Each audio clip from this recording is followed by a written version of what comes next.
मित्रांनो, सध्या आहे धोंड्याचा महिना चालू.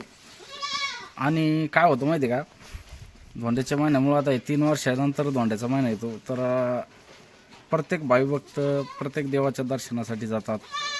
पंढरपूरला जातं, कोणी पैठणला जातं, जिथं जिथं तीर्थक्षेत्र आहे त्या ठिकाणी दर्शनासाठी जातात. असंच आजची घटना घडलेली आहे पुरुषोत्तमपुरीला.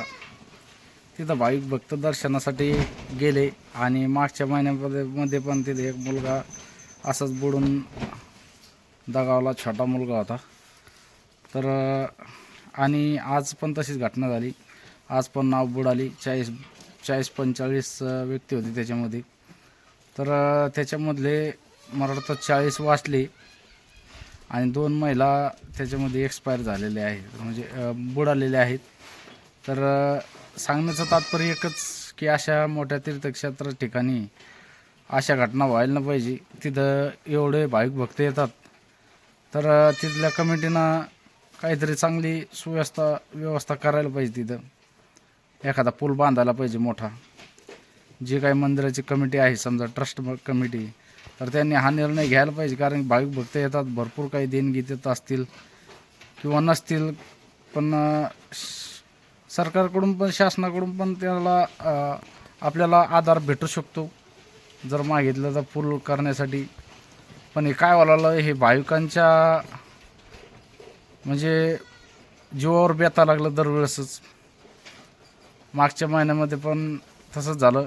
याच्या अगोदर बऱ्याच वर्षी, समजा गेल्या वर्षी पण झालं. या वर्षी धोंड्याचा महिना आहे म्हणून असं नाही, दरवर्षी अशा गोष्टी होऊ राहिल्या त्या ठिकाणी, पुरुषोत्तमपुरीच्या ठिकाणी. तर तिथं खरंच लक्ष द्यायला पाहिजे.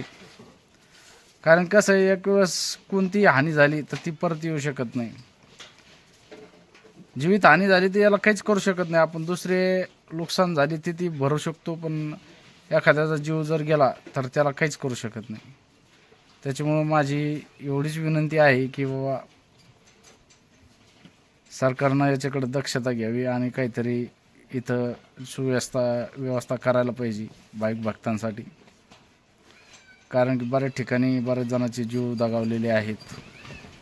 तर हा व्हिडिओ समोरचा बघा तुम्ही, याच्यामध्ये बघा किती नाव बुडालेली आणि ते बुडालेले व्यक्ती काढताना.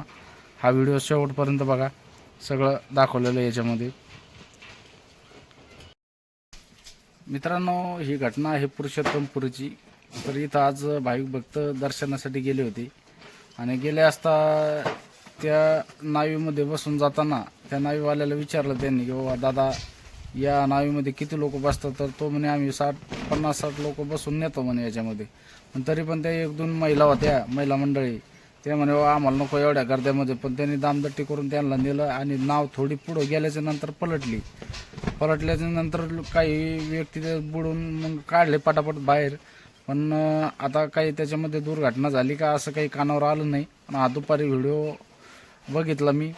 तर माझं सांगण्याचं तात्पर्य एकच की इथं काहीतरी पूल वगैरे काहीतरी व्हायला पाहिजे. दरवेळेस अशी घटना घडते. आत्ता मागच्या महिन्यात पण असंच झालं होतं, एक मुलगा बुडाला त्याच्यामध्ये पण. तर असं व्हायला नाही पाहिजे. देवस्थान मोठं आहे आणि त्याच्यासाठी भाविक भक्त धोंड्याचा महिना असल्यामुळं दर्शनासाठी खूप बरेच जण जात असतात. पण अशा गोष्टी खरंच व्हायला नाही पाहिजे. तिथं काही काही सुविधा व्हायला पाहिजे तीर्थक्षेत्रा ठिकाणी. चांगल्या नाही या गोष्टी. त्याच्यामुळं काहीतरी लक्ष देऊन तिथल्या कमिटीनं काहीतरी पुलाचं नियोजन तिथं करायला पाहिजे. हे दरवेळेसच असं होऊ राहिलं. भाविक भक्त अशाना जाण्याचं दुर्लक्ष करतील तर खूप दुःख वाटतं. असं व्हायला नव्हतं पाहिजे. पण आता काही दुर्दैवी घटना झाली की हे काय आपल्या कानावर नाही आलेलं, पण होऊ पण नाही. माझ्या मते काही व्हायला नाही पाहिजे कोणालाच. आज बरेच काढण्याचा प्रयत्न चालू आहे. तुम्ही